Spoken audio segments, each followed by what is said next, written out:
কি বাবুমা, কাদার মধ্যে নেমে মাছ ধরছো নাকি? আমি আসলে কাদার মধ্যে ফেঁসে গেছি শেয়াল, আমাকে তুই বাঁচা শেয়াল ভাই। তোমাকে বাঁচিয়ে কোনো লাভ নেই। তোমার উৎপাতে এই জঙ্গলের একটা খাবারও সুস্থভাবে খেতে পারি না। শেয়াল ভাই, শেয়াল ভাই, আরে ও শেয়াল ভাই। হুম, আরে আরে বাঁদর ভাই, আরে ও বাঁদর ভাই, আমাকে তুমি বাঁচাও বাঁদর ভাই। বলো বলো কি হয়েছে? আমাকে এখান থেকে টেনে তোলো বাঁদর ভাই, আমি তোমার পায়ে ধরছি। কাল তুমি আমার কলা চুরি করে খেয়েছিলে, মনে আছে? আজ কাদা খাও, দেখো বিরিয়ানির মতো লাগবে।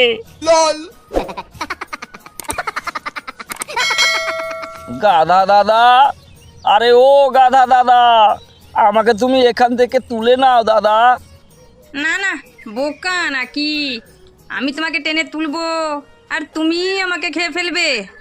না না গাধা ভাই, তুমি এটা কি বলছো?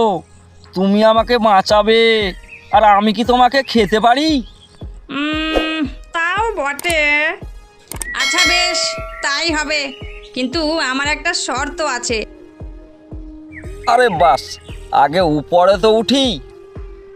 তুমি কিন্তু আমাকে কোনোদিন খেতে পারবে না। ঠিক আছে গাধা দাদা, তোমাকে আমি কথা দিলাম, তোমাকে কোনো দিন খাবো না। থামো, তুমি জানো না ও আমার শত্রু? তুমি ওকে তুলবে আর ওই তোমাকে খেয়ে ফেলবে। হয়ে গেল, আমি জানতাম কেউ না কেউ এসে ঠিক বাগড়া দেবে। মনে আছে কাল কেমন দৌড় করিয়েছিলে? এবার থেকে আমি আর কোনো প্রাণীকেই খাবো না, এবার থেকে আমি শুধু ঘাস খাবো। ঠিক আছে, দড়ি ফেলছি, লেজে বেঁধে নাও, তারপর তোমাকে টেনে উপরে তুলছি। জোর সে টানো, হাইয়া জোর লাগাকে, হাইয়া জোর সে টানো, হাইয়া আরো জোর সে। হাইয়া।